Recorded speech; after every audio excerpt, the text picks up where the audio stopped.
Hello everyone, I hope I am audible. In this video, we will try to understand the section 1 of the Bharatiya Nyaya Samhita 2023. It's preliminary. What its starting two line or three line says, an act to consolidate and amend the provision relating to offences and for matters connected therewith or incidental thereto. यानी कि अपराध से related इस country में जितने भी punishment है या तो अपराध की परिभाषाएं या फिर उससे जुड़ी हुई सजा के प्रकार, वो सभी चीज़ें इकट्ठा की गई हैं, एकत्रित की गई हैं। सजा से संबंधित सजा या सजा से संबंधित जितनी चीज़ें हैं, उससे कनेक्टेड जितनी चीज़ें हैं, वो सभी चीज़ें हमें इस एक्ट में देखने को मिलती है। इस एक्ट का नाम जो हमें सेक्शन 1 के सबसेक्शन 1 में पता चलेगा यहाँ पे, दैट इज़ भारतीय न्याय संहिता 2023। ठीक है, तो अपराध या अपराध से संबंधित कोई भी चीज़ है, उन सभी को एकत्रित करके इस एक्ट में डाल दिया गया है। This is what it's starting to line says. Then it says, be it enacted by Parliament in the 74th year of the Republic of India as follows, कि इंडिया की आज़ादी के 74वें साल में 74th ईयर में पार्लियामेंट के द्वारा ये एक्ट इनेक्ट किया गया है, इसे बनाया गया है और इसको लागू किया जाएगा। लागू कब किया जाएगा ये हमें पता चलेगा सेक्शन 1 के अकॉर्डिंग। देन इसी के साथ इस लाइन से ये जो प्रीलिमिनरी वाला पोर्शन है ये समाप्त हो जाता है।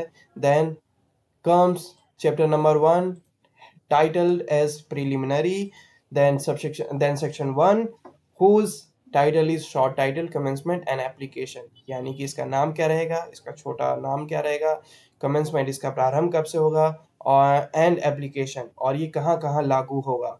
तो इसका नाम जो होगा, द एक्ट में बी कॉल्ड भारतीय न्याय संहिता 2023 की, इस एक्ट को भारतीय न्याय संहिता 2023 कहा जा सकता है।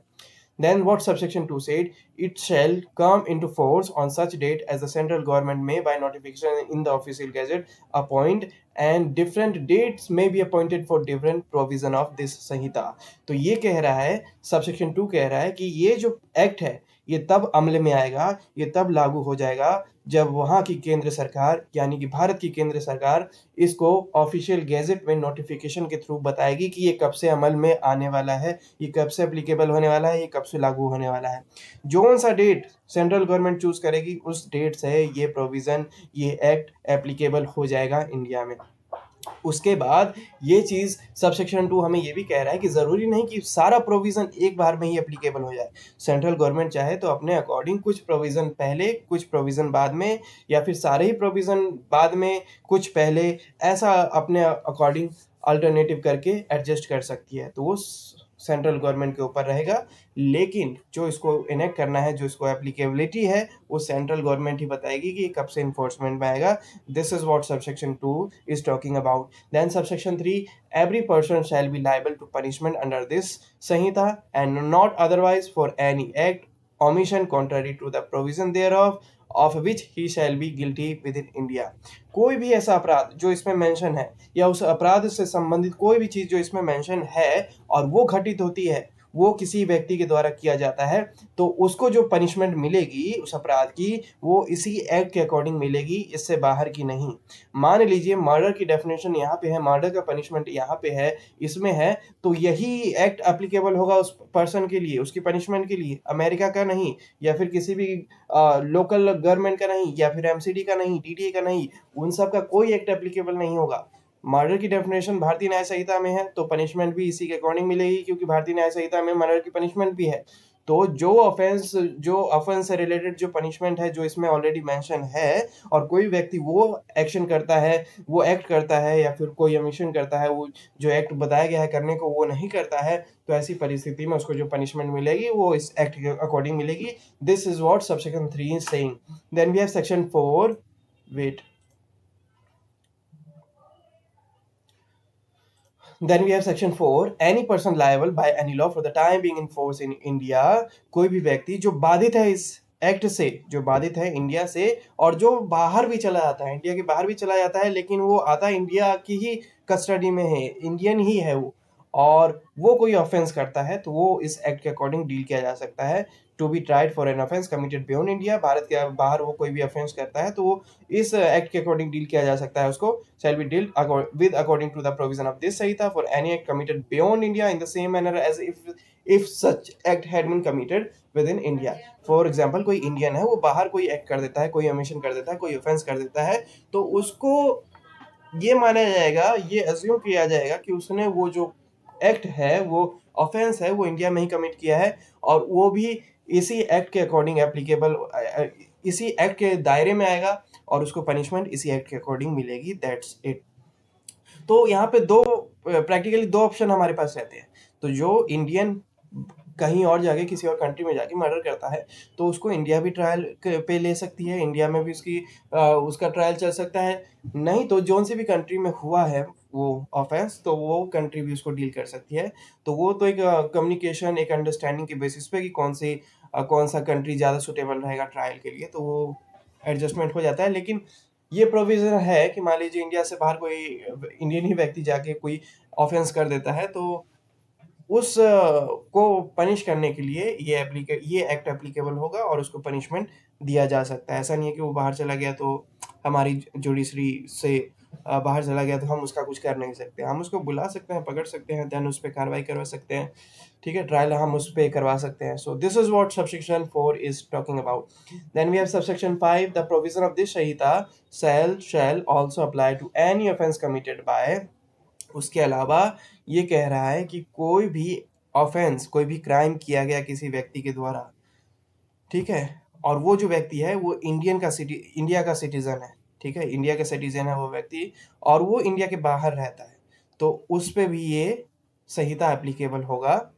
उसके बाद any person on any ship और aircraft registered in India wherever it may be. अब शिप है या फिर एयरक्राफ्ट है, वो इंडिया से बाहर कहीं पे भी हो, उसके अंदर जो व्यक्ति है इंडियन है, या फिर वो जो शिप और एयरक्राफ्ट रजिस्टर्ड है के इंडिया के लॉ के अकॉर्डिंग, ठीक है, तो वैसी परिस्थिति में उसमें उस शिप में या एयरक्राफ्ट में कोई भी ऑफेंस होता है तो उसका जुरिस्डिक्शन इंडिया का ही बनता है और इंडिया ही ट्रायल कर सकता है। इंडिया ही ट्रायल करेगा उस ऑफेंस से रिलेटेड, ठीक है। उस शिप में कोई अमेरिकन पर्सन ही क्यों ना हो, उस शिप में कोई जापानीज क्यों ना हो, रशियन क्यों ना हो,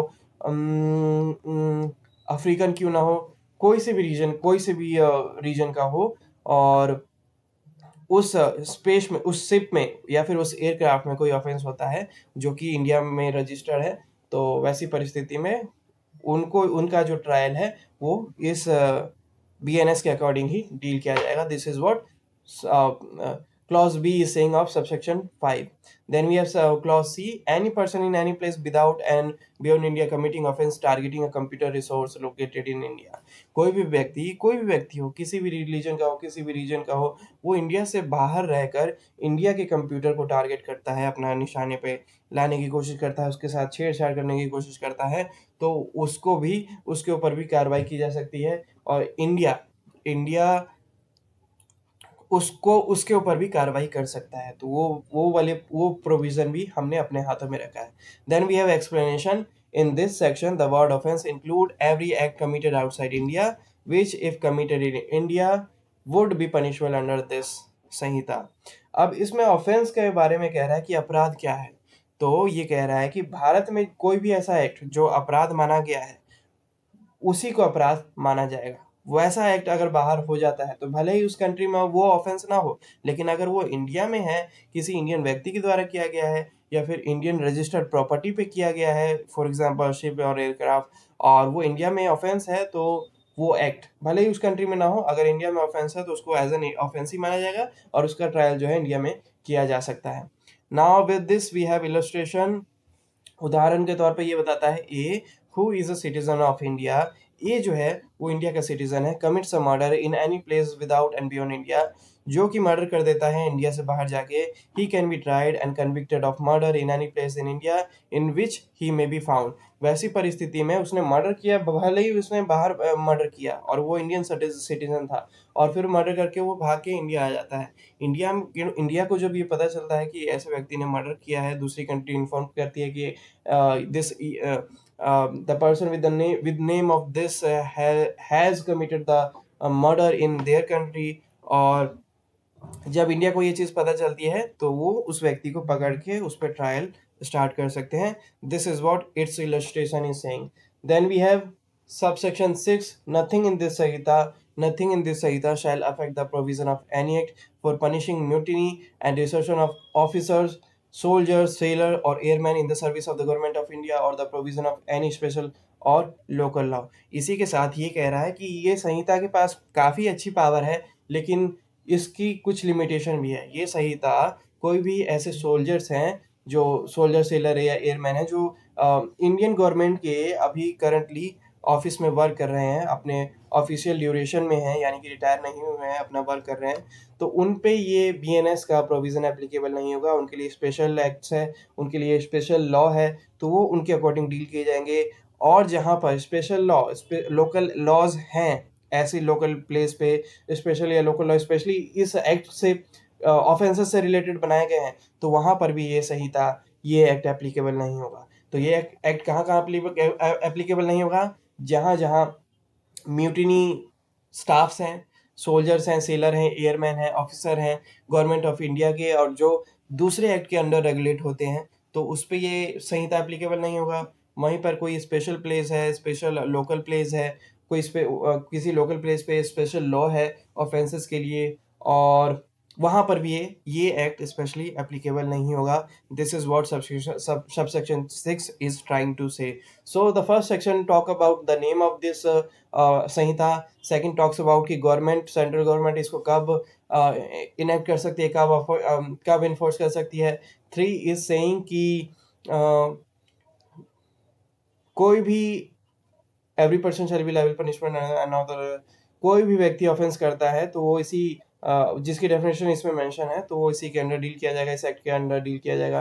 देन वी हैव सेक्शन 4 कि अगर कोई व्यक्ति बाहर है, इंडिया से बाहर है, वो ऑफेंस कमिट करता है, तो वो ये माना जाएगा कि उसने इंडिया में ही, उस पर ट्रायल वैसे ही किया जाएगा. मान लीजिए कि उसने इंडिया में ही क्राइम किया हो, तो वैसे इसको देखा जा सकता है. देन वी हैव सबसेक्शन 5 जिसमें ये बता रहे हैं कि संहिता, ये एक्ट जो है ये किस किस व्यक्ति पे एप्लीकेबल होगा, जिसमें सिटीजन ऑफ इंडिया है जो भले ही बाहर हो, शिप और एयरक्राफ्ट है जो इंडिया में रजिस्टर्ड हो, इसके अलावा कोई दूसरा व्यक्ति जो बाहर बैठा हो, कोई भी व्यक्ति, और वहाँ से इंडियन कंप्यूटर को, रिसोर्सेज को टारगेट कर रहा हो, तो वो. उसके बाद एक्सप्लेनेशन में ये कह रहे हैं कि ऑफेंस मीन्स वो एक्ट जो इंडिया में ऑफेंस है. उसके बाद इलस्ट्रेशन में बताया कि एक व्यक्ति बाहर मर्डर कर देता है, इंडिया में कहीं भी वो दिखता है तो उसको पकड़ा जा सकता है, उसको अरेस्ट किया जा सकता है मर्डर के लिए, भले ही उसने इंडिया में मर्डर ना किया हो, बाहर किया हो. 6 कहता है कि इसकी पावर थोड़ी रिस्ट्रिक्ट की जाती है कि जो इंडियन सोल्जर्स हैं, इंडियन सेलर्स हैं, इंडियन एयरमैन हैं जो गवर्नमेंट ऑफिशियल ड्यूरेशन में अपने गवर्नमेंट ऑफ इंडिया के अंडर वर्क कर रहे हैं, फंक्शन कर रहे हैं, एग्जीक्यूशन कर रहे हैं, तो वैसे वैसे स्टाफ्स को इस इस एक्ट के अंडर रेगुलेट नहीं किया जाएगा, इस एक्ट के अंडर ट्रायल नहीं किया जाएगा उन पे, और उनके लिए स्पेशल एक्ट है.